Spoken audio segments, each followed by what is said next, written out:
الحمد لله حق حقه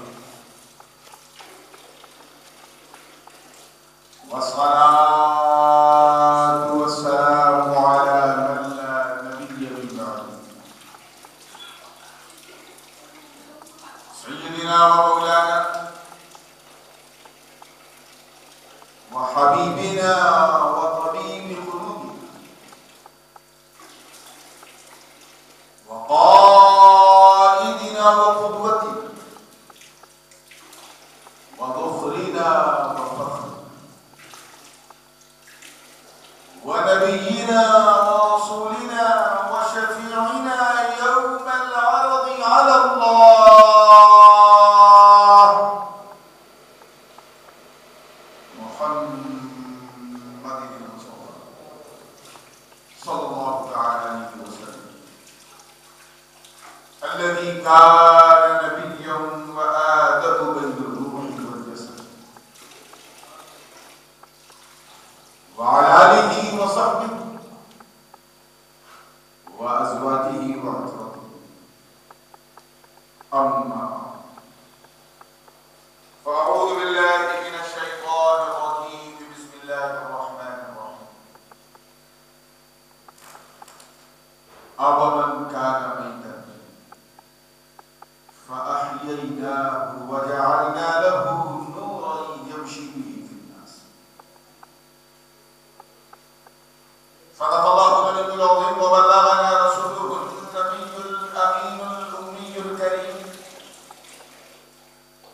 ونحن على ذلك لمن الشاهدين والشاكرين والحمد لله رب العالمين. چھوٹ کے درود پاک پڑھنے اللہ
اور ایسا نہیں کہ یہ نور والے نور پاپا کے اپنے گھروں میں بیٹھ گئے، ایسا نہیں، یمشی بالناس،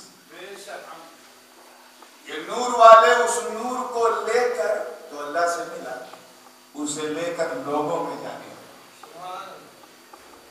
شہر شہر، نگر نگر، گلی گلی، گاؤں گاؤں، قریہ قریہ جا جا کے سب کو چمکانے لگے، خود تو چمک رہے تھے اب سب کو چمکانے لگے، خود تو اجمیر جا کے، بغداد جا کے، کلیئر جا کے، بچوچے جا کے خوب کیا، اب تو پورا میکدہ سر پہ اٹھا کے سب کو پلانے لگے، بلے بابا سمجھ میں آ رہا؟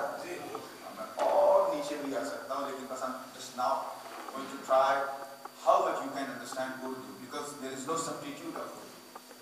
You can explain your own thoughts in English, but English is not religious language. It's absolutely political and commercial language. Urdu is spiritual language. Urdu doesn't come only into the mind. It comes from the mind towards heart. Just try to understand what I'm going to say. ٹھیک ہے؟ پوری توجہ کے ساتھ. یمشی کمم مثل، آگے ارشاد کیا ہے؟ کمم مثل، ترجمہ کیا ہوگا؟ اللہ تعالیٰ ارشاد فرما رہا یہ نور والا جسے ہم نے نور دیا، چمکا دیا، اسے ہم نے زندہ کیا، پھر صاحب نور بنایا اور پھر ڈسٹریبیوٹر آف نور، قاسم نور بھی بنایا کہ اب تو نور مل گیا ہے اب سب کو دو. ایسے نور والے کو کمم مثل ہو، تو اس کی طرح سمجھتا ہے. سنیوں کی مسجد ہے، سنیوں کا جلسہ ہے، میں یہ نہیں بتاؤں گا کس کی طرح سمجھتا ہے، بس آپ سمجھ جاؤ یہ قادر مطلق کا کلام ہے، قیامت تک اس کا انطباق ہوتا رہے گا. اس نور والے جسے ہم نے نور دیا، چاہے وہ ابو بکر ہو، عمر ہو، عثمان ہو، علی ہو، طلحہ ہو، زبیر ہو، سعد ہو، سعید ہو، ابو عبیدہ، چاہے وہ غوث اعظم ہو، غریب نواز ہو، داتا لاہوری ہو، خواجہ اجمیری ہو، مخدوم سمنانی ہو، اعلیٰ حضرت ہو، جن کو ہم نے نور دیا، اس نور والے کو تو اس کی طرح سمجھتا ہے. کمم مثلہ فی الظلمات، جو اندھیرے میں. How can you compare with them who are already living under the darkness? یہ تو نور والے، ان نور والوں کو تو ان کی طرح سمجھتا ہے جو اندھیرے میں، اندھیرا سمجھتے ہیں ڈارکنس، اندھیرے. اور ایسا نہیں کہ ابھی اگر یہاں لائٹ بجھا دی جائے تو اندھیرا ہوگا کہ نہیں، لیکن ایک دم پیک تو نہیں، کھڑکیاں کھلی ہیں، ونڈو کھلا ہے، ہوا تو ہے کہ نا، آکسیجن ملے گی. سب پیک کر دیا جائے تب کہا جائے گا یہ اندھیرے میں پیک ہو. وہی پیکنگ یہاں ہے. اللہ تعالیٰ فرما رہا ایسے اندھیرے میں پھر ظلمات لیسا بخارج منہا، اس نور والے کو تم اس کی طرح سمجھتے ہو جو ایسے اندھیرے میں ہے جس اندھیرے سے نکلنے کی کوئی صورت ہی. There is no way to go out from that particular darkness.